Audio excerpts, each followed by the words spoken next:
In the game The Last of Us, an outbreak of a mutant infection pandemic spreads around the world, turning those that are infected into cannibalistic monsters. Mankind divides itself into different groups trying to survive the harsh conditions present, trying to overcome them. The remaining people that had not been infected continue their attempts of survival. People kill one another, trying to obtain the resources essential for life and its prosperity, doing whatever they could to survive. This crisis continues for several years and eventually leads to the destruction of humanity. Hi, my name is Parth and I'm a water specialist. Let's dive right into the topic. We are currently facing a crisis, one bigger than anything that we have ever faced. Water, the substance required for life and its functions, is rapidly moving out of reach. Many people find this fact very hard to believe since 71% of the Earth's surface is covered in water. Where the problem lies is the fact that only 2.5% of all the water on Earth is fresh and only 1% is directly accessible to humans. The rest is trapped in glaciers and beneath the ground in aquifers. This is the information the public is unaware of and is the reason why the fact is so hard to believe for many people. Our water supplies are decreasing faster than ever in an era where our demands have been higher than they have ever been. The cause of this crisis is the fact that we are overusing our most precious resource and polluting it at the same time. As long as we can turn on a tap and clean water pours out, we take the resource for granted and waste it. But when you have to walk 5 miles every day for the resource essential for life, still with the risk of dying, you truly realize the problem that we have at hand. Our careless usage has dried up many large bodies of water and aquifers.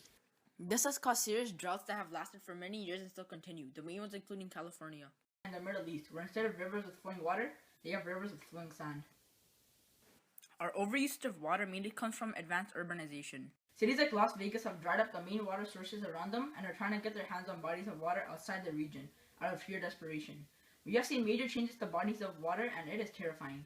The hydrologic cycle is nature's way of renewing the system and keeping quantities in balance. We're drinking the same water the dinosaurs drank. That is the beauty of the water cycle. But when we use quantities of the resource that exceeds the capacity of the system to renew itself, we run into a problem. By Robert Glennon. We have caused the Aral Sea, the fourth largest freshwater source in the world, to reduce to a tenth of its original size. Lake Victoria to half of its size. And the Alps and the Sierras to lose a majority of their ice caps. Even the groundwater, which took thousands of years to collect, is going to run out in several decades. Many of our daily activities have led to this. Everything from food to clothing requires massive amounts of water to produce. For example, 4 pounds of steak uses 18,000 gallons of water. Our t-shirt requires anywhere between 700 and 1,000 gallons, while a light bulb uses 14 gallons per hour. We are wasting water washing the dishes and overwatering the garden. Depending on the region, watering the garden can account for 50 to 75% of household water use. That's 3 times the volume of Lake Mead, the largest reservoir in the United States every year. If you have a pool full of water and you take out more than you put back in, eventually you're going to run out. That is essentially what's happening right now. Think of it this way. Imagine the water system as a glass of milk and a straw as a demand for it. Right now we have maxed out the demand for the resource and the milk is almost done. However, the single largest contributor to the problem is the toilet. With every flush, it uses 6 gallons of water. Another factor contributing to the problem is population growth. With 200,000 people being born every day, our total water usage increases to unfathomable levels. We can't supply an infinitely growing population with a finite amount of water. If we want to manage the problem, we have to become more efficient with our usage. We should install efficient toilets that only use 1.2 gallons and also reduce the use of paper towels.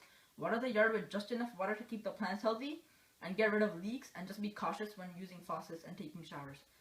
Out of everything, farming is the largest consumer of water, from 80 to 90% of all water being used solely to grow food. We have to make farming more efficient by reducing the amount of water consumed by regulating the irrigation. Also, with adding organic matter, which helps hold more water for a longer period of time. We can grow the same food with much less water than we are currently using. Pollution is also a major problem. 3.4 million people die every year just from waterborne diseases. We are contaminating our water with some of the most dangerous chemicals and substances that we know of. It is not only the developing countries that are facing contamination and sanitary problems. North America is facing the same problems as everyone else, just on a smaller scale. Traces of many different types of chemicals have been found in water and rainfall, ranging from birth control to steroids, medicine, and waste. There have been many reports of people becoming seriously sick and even dying from these contaminations like E. coli and hexavalent chromium. Every single one of these chemicals are harmful and are causing cancer and birth defects. They are affecting babies before they even eat actual food. These chemicals are also affecting the environment, endangering and killing many different species like salmon and the Delta smelt. The most commonly used herbicide, atrazine, actually affects the hormones of many animals like amphibians and genetically changes their gender. This leads to the collapse of many food chains and ecosystems that used to thrive, causing disorder and chaos to the world. We have to stop contaminating our water, and to do that, we have to stop throwing garbage in random places, because every piece of garbage affects the water, may it be bottles or bags. Companies also need to find a better solution for their waste other than just dumping it into some random body of water. Laws should be enforced. In response to these problems, the reaction is always that we have so much water on Earth, so why don't we just purify the ocean water? The process of removing the dissolved salt from ocean water is called desalination.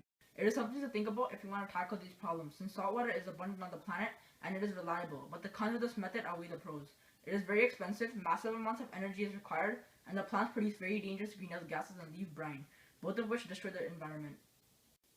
There is also no need to make these plants since we have many other methods that are more effective and safe, one of them being water recycling.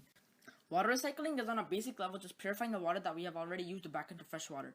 First, all the solids that were in the water like waste, metals, bottles, etc. are removed. Then using filtration and chemicals like hydrogen peroxide, different chemicals like salts, contaminants, microorganisms, and viruses are removed. This process can not only help us solve the water scarcity problem, but can even help us clean contaminated water and make the world a much safer place. This process doesn't cost as much as desalination and has no harmful effects on the environment. The only problem that we face is the fact that the public has to accept this type of water. When people hear that it is recycled sewage water, they freak out. The only way this can work is probably through celebrity endorsements and by informing the public about the process and the scale of the problem that we are facing. This is going to affect everyone. Without water, this planet will meet its end. Albert Einstein once said, "Those who have the privilege to know have the duty to act." There are many great people out there like Peter Gleek and J. Family Gleek who are trying to inform the public and help solve this problem. We have to follow their steps if we want to survive. This is not a problem that we can solve anymore. We can only manage it. This problem started around a decade ago when experts saw elevations decreasing at a rapid rate. If we continue on our path wasting water, there will be major consequences. If there is no water, the environment is going to be destroyed. All vegetation and plant life is going to die without water, and this will cause the collapse of all ecosystems around the world. First, all the herbivores will die, and the omnivores and carnivores will follow right after.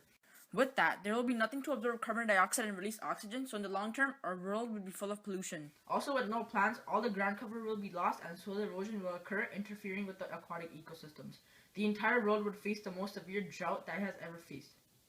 The economies around the world would also take a massive hit. Even now, $260 billion are lost globally because of the lack of clean water and sanitation, and $24 billion are lost annually because of the time spent gathering water. With no water, all the industries will stop functioning, and to gain water, the costs are going to go up significantly.